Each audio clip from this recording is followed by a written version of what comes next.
뭐 그런 구조주의 뭐 이런 것들 있잖아요. 그거는 모든 걸 다 설명하는 거니까 한 방에 다 설명하거든요. 맞건 틀리건 간에. 그랜드 시어리 시대가 케인즈를 끝으로 끝나요.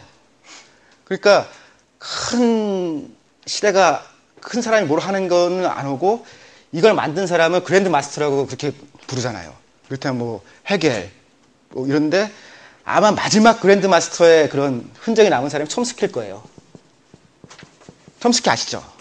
그러니까 흔적이 있는 거죠. 그 촘스키도 모든 것에 대해서 다 얘기를 하지 않지만 그래도 부시 나쁜 놈 그런 얘기 하잖아요. 우리 식으로 치면 언어학하는 사람이 부시가 나쁜지 말지 그런 얘기를 왜 해라고 묻지 않잖아요. 이럴 땐 4대강 나빠요라고 어떤 수학과 있는 사람이 얘기를 하면은 우리는 그럴 거 아니에요. 수학하는 사람이 이런 얘기 뭐 하냐. 그런 거 아니에요. 이럴 땐 김영옥이 이제 얘기를 했다. 그러면 김영옥이 철학자로서 한 거냐, 지식인으로서 한 거냐. 뭐 그런 질문이 있을 수 있잖아요. 이런 그랜드 마스터의 시대가 학문의 개별 분과가 되면서 끝난 거예요. 끝나서 지금은 뭐든지 얘기할 수 있는 그런 사람들이 사실상 사라졌고 그런 이론도 별로 없고 이거를 이제 동구가 붕괴가 되고 막 그러다 보니까 이제 너무 학문이 전문화돼서 그렇다고 설명하는 사람도 있고 각 과가 세분화됐기 때문에 그렇게 됐다라는 사람도 있거든요. 그러니까 이제 다시 종합을 해야 된다는 그런 문제점이 나올 거 아니에요. 그러니까 개별 학문에서는 제공하지 못하는 종합적인 기초에 대해서 어떻게 할 거냐. 그리고 학문끼리 연계되어야만 풀 수 있는 문제들을 어떻게 할 거냐라는 이런 종합 문제들이 계속 나오고요. 그거를 이제 뭐 인터디스플리너리라고 표현하기도 하고 뭐 그렇게 여러 가지 이름을 부르는데 나누다 보니까 야, 이 나누는 거는 문제가 있다라는. 그러니까 학자도 종합적인 학자가 나타나지 않는 거거든요. 그러니까 뭐 이를테면 하버드 대학에 누구 그러면 그 사람도 자기 전공 분야밖에 얘기를 못하고 이건 나쁜 거다라고 얘기를 한국에서 그런 얘기 할 수 있는 사람 딱 2명이에요. 손석희하고 진중권. 그런 거 아니에요. 손석희는 사회 보니까 무슨 얘기든지 다 할 수 있고 진중권은 용감하니까. 딴 사람이 만약 그 얘기하면은 네가 전공자냐 무슨 권한을 그 얘기를 하냐 그럴 텐데 우리가 진정군이라고 부른 거거든요. 진중권이 뭐라고 하면은 딱 선택은 2가지잖아요. 이번 판에 그와 같은 편을 쓸 거냐 반대편을 쓸 거냐. 그리고 그와 같은 편에 있으면 이길 확률이 많고 그와 반대편에 있으면 질 각오해야 되고 뭐 그런 거 아니에요. 근데 이제 보니까 이것과 동시에 그러니까 지식인의 시대가 종료했다라고 우리는 그렇게 얘기를 했어요. 그러니까 그랜드 마스터급의 그런 사람들이 안 나타나니까 일반인들이 지식인을 보고 존경할 필요가 없잖아요. 그래서 80년대까지 우리는 뭐라고 불렀냐면은 그 사람들을 지식인이라고 불렀거든요. 뭐 학자라는 말도 있는데 저는 학자라는 말을 좀 선호하는데 지식인이라는 말에는 이때는 대학생이 들어가요. 그래서 좀 에코의 라틴어 표현으로 하면은 호모 리테라티쿠스 그렇게 해서 리트라처를 해서 그 우리말로는 식자라고 번역되어 있더라고요. 근데 배운 사람이죠. 한마디로 이런 사람들인데 이 시대가 한국에서 끝나고요. 그러니까 대체적으로 학자도 사라지고 학자가 뭘로 바뀌냐면요. 1998년 IMF 위기와 함께 그 시기예요. 지식인으로 바뀌어요. 차이점 아시겠죠? 그러니까 지식의 세트로 보면은 학자는 이만큼 아는 사람이에요. 그리고 지식인이라고 하면은 요만큼 아는 사람이거든요. 굉장히 깊게 알죠. 그러니까 전통적인 의미에서의 지식인이라는 거는 이만큼 아는 사람인데 이런 사람을 만들 때 어떻게 만들 거냐라는 이런 질문들은 좀 그러니까 굉장히 뭔가 많이 알아서 저 사람 얘기는 좀 이렇게 우리가 한번 걸러 듣거나 혹은 우리를 가르쳐 줄 수 있는 사람을 원하는데 이게 지식인 때는 이게 가능했거든요. 근데 이게 전문가라고 하니까 이런 사람을 만든 거거든요. 그래서 여러분들이 만약에 이 사람들은 전문가가 아니라고 할 때는 요만큼을 안다라고 전제하는 거거든요. 근데 이만큼 아는 사람은 불가능할까? 만약에 동일한 조건이라면. 그런 질문을 할 수 있겠죠. 그러니까 이거는 마스터급이라고 치고 이런 사람들은 진짜 한 나라에 한 놈 있거나 말거나 내지는 한 세계에 한 놈 있거나 말거나 뭐 그럴 거 아니에요. 이럴 때 촘스키보다 잘나는 놈 나오라고 그러면은 손들 사람이 없잖아요. 그 뭐 일본, 중국, 뭐 한국 아니라 프랑스 누구라도 누가 촘스키보다 나을까 그러면은 노벨상을 해마다 몇 명씩 주잖아요. 그 사람들 누구도 자기가 촘스키보다 잘났다라고 말하기는 어렵거든요. 그러니까 어쩌면 21세기에 들어와서 촘스키급은 다시는 안 나타날지도 몰라요. 그 대신에 빌 게이츠 같은 사람이 나타났죠. 지식으로는 모르겠지만 돈으로는 내가 한 돈 하지 그런. 근데 촘스키는 먹고는 쓰면 살 텐데 우리가 아는 거로는 그 사람이 워낙 많이 할 거다라고 딱 접어주고 가잖아요. 그러면은 이 사람을 못 만든다고 할 때 이런 사람을 많이 만들 거냐, 이런 사람을 만드는 게 좋을 거냐라는 질문이 있겠죠. 근데 이런 사람들은 많다 이거예요.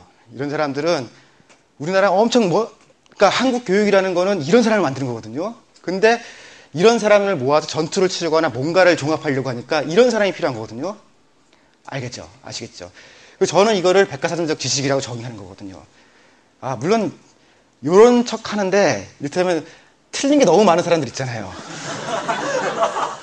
지식은 이렇게 생겼는데 예를 들면 이게 사람 이런데, 그러니까 우파 중에 어떤 논객은 제가 보기엔 이래요. 그러니까 모든 거에 대해서 얘기를 하는데 좀 틀린 게 너무 많고, 진중권은 이를테면 이렇게 얘기를 하는데 맞는 것도 많고, 근데 진중권은 자기가 아는 데서 몇 군데에서는 이렇게 생긴 지식을 갖고 있죠. 그러니까 만약에 이런 식으로 접근을 하면 평생, 그러니까 굉장히 시간이 많이 흐르면은 이렇게 채워서 이렇게 될 확률이 있겠죠. 근데 전문가 형태로 출발하면 이 사람이 점프를 막 해서 넘어가기 전에는 이런 형태로 가지 않거든요. 그러니까 출발을 할 때는 저는 지금 다시 지식을 얘기할 때는 적어도 학부 과정에서는 전문가, 백과사전 지식을 가질 수 있는 사람을 만들어주고 그 사람이 중고등학교 때 그렇게 하고, 그리고 그 사람이 시간을 가져서 경험과 이런 걸 통해서 깊이를 넓히는 편이 훨씬 가능성이 높을 거다라고 생각하거든요. 근데 다행히요. 입이 간질간질해가지고서. 있죠. 대체적으로 맞게 아는, 가끔 틀린 것도 있고. 이를테면 이렇게 생긴 지식을 가진 사람을 한국사에서 뭐라고 부르냐면, 이런 사람들 주어지는 일이 기획자예요. 그러니까 일본 말이긴 한데 플래닝이라는 말을 그렇게 번역한 거거든요. 근데 그 플래닝이라는 말보다는 기획이라는 말이 훨씬 저 맥락에 맞죠. 그러니까 기획하는 사람은 자기가 다 할 필요는 없지만 누가 뭘 하고 이건 어떻게 해야 되고 조금씩이지만 정확하게 하는 사람들. 나쁜 기획자는요, 이런 게 많은 사람이에요. 된다고 막 개뻥 쳤는데 해보면은 망하는 거 있잖아요. 그러니까 좋은 기획자는 이런 걸 잘 맞춰서 그게 하는 거고요. 이렇다면은 영화 감독이라고 생각하잖아요. 영화 감독은 이런 사람일까요? 아니면 이런 사람일까요? 손 들어볼까요? 1번설, 2번설. 자, 1번설. 왜 그렇게 생각하세요? 영화 감독이 예. 주도하는 장르가 있으니까. 장르. 장르. 2번처럼 생각하시는 분. 왜 그렇게 생각하세요? 한우물만 파다 보면 빠져서 못 넣을 것 같아서 옆으로 파는 게. 1번 끝, 이거를 펀딩이라고 생각하고 이쪽 끝을 마케팅이라고 생각해 볼까요?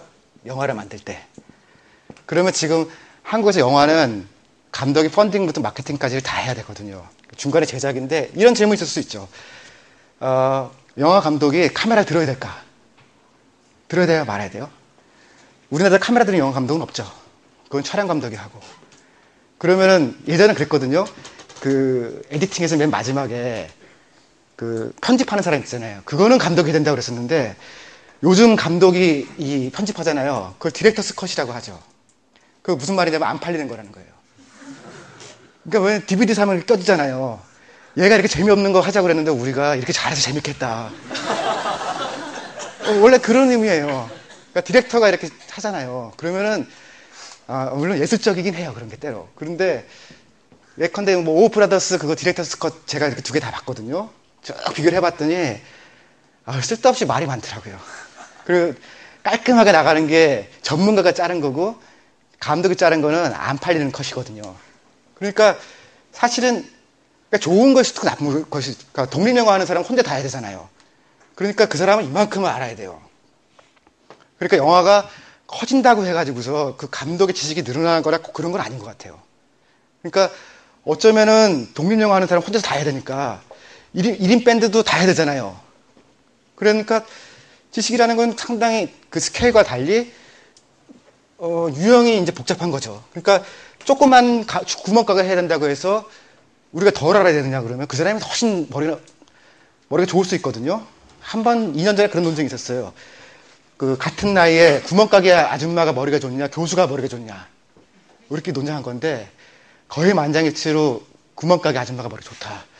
그냥 IQ라는 거는 그 나이에 평균 지식이잖아요. 근데 교수로 살다 보면 돈 버는 걱정 사실 거의 안 해요. 그리고 장부 정리도 잘 못하고 재고 관리 거의 못하죠. 학생 관리요? 아 힘들어요 그거. 잘하는 몇 놈만 해서 주고 눈에 안 보이는 애들 F 쫙 까면 되거든요. 근데 그러니까 지식이 줄어드니까 사실은 좁게는 많이 하는데 종합적 지식이 떨어지잖아요. 근데 구멍가게 아줌마는 웃는 것도 해야 되고 훔치는 거 막는 것도 해야 되지만 훔칠 때 너무 무섭게 하면은 걔 엄마가 와서 다시는 못 가게 할 거 아니에요. 그러니까 잘 타이르면서도 훔치는 거 막아야 되고 아니 의외로 처리할 게 많다니까요. 그런데도 안 망하고 20년 동안 거기서 했다. 그럼 그동안에 무슨 이럴 때 대기업에서 나온 모아도 싸워도 그런 거거든요. 그러니까 IQ는 그 사람들이 높겠다라고 하는 그런 거고요. 이렇게 생긴 지식인이나 혹은 이렇게 생긴 사람들이 그러니까 아까 기획이란 말을 했는데 기획통이라고 이렇게 불러요. 우리나라에서는. 그러니까 이를테면은 현대 시절에 이기한이라는 사람이 현대자동차 사장하고 현대캐피탈 회장했던 사람이거든요. 그러니까 그 양반이나 저랑 그 현대 내에서 기획통이라고 했는데 이렇게 생긴 사람들이 돈을 잘 벌어요. 그러니까 뭐 떼돈을 벌지는 모르겠는데 밥은 먹고 살거든요. 그러면 두 가지 유형이 충돌하는 거죠. 예전에 이제 90년대 한참 할 때 한 가지만 잘해도 대학 벌어준다. 라고 하는 건 이렇게 생긴 인간형 아니에요. 이렇게 생긴 사람들과 이렇게 생긴 사람들하고 경쟁하면 누가 이길까라고 보니까 이렇게 생긴 사람들이 사실은 진화론적으로 살아남아요. 그리고 이렇게 생긴 사람들은 뭐가 필요하냐면은 이 사람들이 가능한 사회를 만들어야 되거든요. 충분히 공정하고 근데 우리는 조선에 살잖아요. 이명박 시대 이 전문가들의 순환 시대거든요. 밥줄을 끊어버리는데 뭐 힘없잖아요. 이를테면은 MC로는 한국 최고가 됐던 사람도 요런 지식이 있겠죠, 그 사람이. 근데 잘라버리면 어쩔 수가 없거든요. 그러니까 사회과학으로서 우리가 지식을 넓히는 게 가능할 수 있다라는 생각하는 거예요. 그러니까 이 사람이 굶어 죽는데, 그러니까 저거는 경제학자라서요. 착한 일 하고서 굶어 죽는, 제 입에서 그런 얘기 절대 못 하거든요. 일단 입에 밥 새끼는 들어가고, 그리고 나서 같이 진화한다라고 할 수 있는 그런 걸 해보자라고 하는 건데, 이런 사람이 있으면 이 사람들은 전문가를 엮을 수가 있잖아요. 엮고, 그래서 이제 나중에 할 얘기인데, 집단 진화 같은 게 가능하다고 보는 거거든요. 그러니까, 이렇게 생긴 사람들이 잘 엮여서 움직이는 사회가, 미국 사회가 약간 그래요. 그 사람 좁게만 알지만 시스템이 잘 돼 있어서 이렇게 하는 거거든요. 근데, 우리는 이명박 시대를 살기 때문에요. 이 사람들이 살 수 있는 그런 사회는, 그러니까 그 사회의 아키텍처가 되게 잘 돼 있는 사회거든요. 근데 우리는 그렇지가 않아요. 그래서, 이렇게 출발을 해서 하는 수밖에 없는데, 되어보니 사회가 이렇게 가요.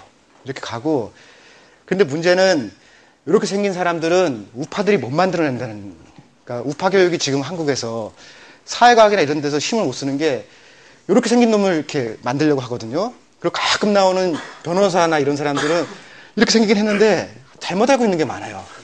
뻥뻥뻥뻥 뚫리니까, 그 사람, 그러니까 이를테면 한 90%는 맞고 10%좀 틀려야 그 사람 말을 일반적으로 신뢰할 거 아니에요. 근데 막 떠들지만, 대부분 틀린 경우는 그런 사람 책을 누가 사서 보겠어요. 그래서 이제 저는 이런 백과사전적 지식이 2010년의 공간에 돌아오고 있다고 생각하는 거거든요. 근데 이거를, 물론 이것만 갖고는 안 돼요.